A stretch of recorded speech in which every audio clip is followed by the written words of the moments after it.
నమస్తే అండి. ఇవాళ నేను ప్రెగ్నెన్సీలో 3వ నెల ఆఖరిలో చేసుకునే ఒక ఇంపార్టెంట్ టెస్ట్ గురించి ఈ వీడియోలో మీకు తెలియజేస్తాను.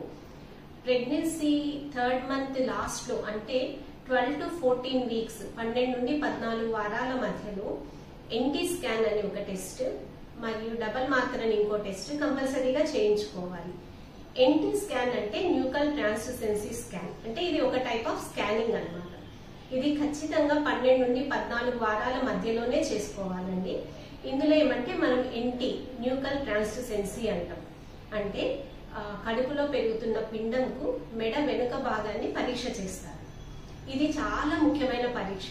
దాంతో పాటుగా నేసల్ బోన్ అంటే ముక్కుకు సంబంధించిన బోన్ అనేది చెక్ చేస్తాం అన్నమాట.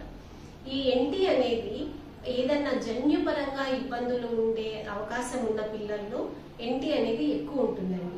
అలా ఉన్నప్పుడు మనకు ఇది ఫస్ట్ లెవెల్ ఆఫ్ స్క్రీనింగ్ అవుతుంది. స్కానింగ్ లో ఏదైనా మేజర్ అబ్నార్మాలిటీస్ ఉంటే కూడా మనకి ఈ స్కానింగ్ లో బయటపడతాయి. ఇంకా నెక్స్ట్ డబల్ మార్కర్ టెస్ట్ ఏమంటే ఇది ఒక రకమైన రక్త పరీక్ష. ఇప్పుడు మనము స్కానింగ్ చేసినప్పుడు స్ట్రక్చరల్ గా అంటే పిండంకు శరీర భాగాలు అవయవాల్లో ఏదైనా ఇబ్బంది ఉంటే అందులో కనిపిస్తుంది. కానీ జన్యుపరంగా ఏదైనా ఇబ్బంది ఉందా అన్నది మనకు స్కానింగ్ లో బయటపడదు. సో అలాంటిది ఏదన్నా జన్యుపరమైన ఇబ్బంది ఉండే అవకాశం ఉంటే మనకి డబల్ మార్కర్ టెస్ట్ ద్వారా బయటపడుతుంది. సో ఈ డబల్ మార్కర్ టెస్ట్ ఎవరికి చేసుకోవాలి? యాక్చువల్గా అయితే ప్రతి గర్భవతి చేసుకోవాలండి ఈ పరీక్షలు. మరీ ముఖ్యంగా వయసు ఎక్కువ ఉన్న వాళ్ళు, అంటే ఇప్పుడు తల్లి వయసు 35 సంవత్సరాలు దాటిన వాళ్ళు, ఎవరికన్నా మేనర్కప్ వివాహాలు చేసుకున్న వాళ్ళు, లేదు ఫ్యామిలీలో ఎవరికన్నా పుట్టుకతోనే శరీర భాగాలు సరిగా లేకుండా ఉన్న వాళ్ళు, బుద్ధిమాంద్యం ఉన్న పిల్లలు, పుట్టిన తర్వాత శరీర భాగాలన్నీ బాగా ఉండి కానీ పెరుగుదల లేని పిల్లలు, ఇలా ఉన్న వాళ్ళు కానీ, లేదు ఏదైనా కొన్ని అబ్నార్మల్ గా అంటే క్యాన్సర్ అట్లా ఉండి ఏదైనా రేడియేషన్ వాడిన వాళ్ళు, లేదు కొన్ని వాడకూడని మందులు తెలియక వాడిన వాళ్ళు, ఇలాంటి వాళ్ళైతే మరి కంపల్సరీగా చేసుకోవాలి. కానీ ప్రతి గర్భవతి కూడా ఈ డబల్ మార్కర్ టెస్ట్ అనేది చేసుకోవడం చాలా ఇంపార్టెంట్. నెక్స్ట్ ఈ డబల్ మార్కర్ టెస్ట్ లో మనం ఏమేమి టెస్ట్ చేస్తాం? ఇందులో 2 రకాల హార్మోన్స్ చెక్ చేస్తాం మనం. హెచ్సిజి అనేది ఒకటి, ప్యాపిఏ అనేది ఒకటి. ఆ రెండింటిని మనం టెస్ట్ చేసినప్పుడు ఆ గర్భవతి వయస్సును బట్టి రిస్క్ అనేది క్యాల్కులేట్ చేస్తాం. ఇది రిపోర్టింగ్ కూడా పాజిటివ్ నెగిటివ్ అలా ఉండదన్నమాట. లో రిస్క్ హై రిస్క్ అంటాం. లో రిస్క్ అంటే ఈ జన్యుపరమైన ఇబ్బందులు ఉండే అవకాశం చాలా వరకు తక్కువ అన్నమాట.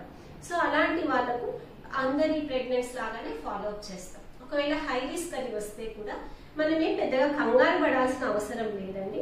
హై రిస్క్ అని వస్తే ఇది ఏంటి, ఇది జస్ట్ అవకాశం ఉందా లేదా అని మాత్రమే తెలుస్తుంది ఈ టెస్ట్ లో. సో ఇక్కడ ఏదైనా హై రిస్క్ వస్తే సపోజ్ ఇప్పుడు 1 in 200 హై రిస్క్ అని వచ్చింది అనుకోండి, అంటే ఏమని 200 మందిలో ఒక్కరికి మాత్రమే నిజంగా జన్యుపరమైన ఇబ్బంది ఉండే అవకాశం ఉంది అంటే దాని అర్థం ఏమని 199 మందికి ఉండే అవకాశం లేదనే కదా. కాబట్టి ఇక్కడ పాజిటివ్ వచ్చినా కూడా కంగారు పడాల్సిన పని లేదు. కాకపోతే మనం కన్ఫర్మేటరీ టెస్ట్ చేసుకోవాల్సి వస్తుంది. కన్ఫర్మేటరీ టెస్ట్ అనేది కడుపులో పెరిగే పిండములు పరీక్షనే చేయాల్సి వస్తుంది. అంటే యామ్నియోసెంటిసిస్ అంటాం. ఉమ్మనీరే తీసి పరీక్ష చేస్తాం. అది ఎవరికో గానీ అవసరం పడదండి. హై రిస్క్ ఉన్న కేసుల్లో మాత్రమే కన్ఫర్మేటరీ టెస్ట్ చేయాల్సి వస్తుంది. ఇప్పుడు ఈ ఎన్టీ స్కాన్, ఈ డబల్ మార్కర్, ఈ రెంటిని కలిపి కంబైన్డ్ స్క్రీనింగ్ అంటాం. ఇలా చేసుకోవడం వల్ల ఏమంటే ఏదన్నా జన్యుపరమైన ఇబ్బందులు ఉండే అవకాశం ఉందా లేదా అనేది దాదాపుగా 90 నుండి 95% వరకు మనకు అర్థమైపోతుంది. ఇది చాలా సింపుల్ టెస్ట్. అంటే మనమేం ఉమ్మనీరు తీయడం లేదు, కడుపులో పిండం నుండి కణాలు తీయడం లేదు, కేవలం తల్లి నుండి రక్తం తీసి ఒక రక్త పరీక్ష ద్వారా మనం అవకాశం ఉందో లేదో తెలుసుకోవచ్చు. సో ఇలాంటి టెస్ట్ ఒకటి అవైలబుల్ గా ఉన్నప్పుడు ఖచ్చితంగా అందరూ చేయించుకోవాలండి.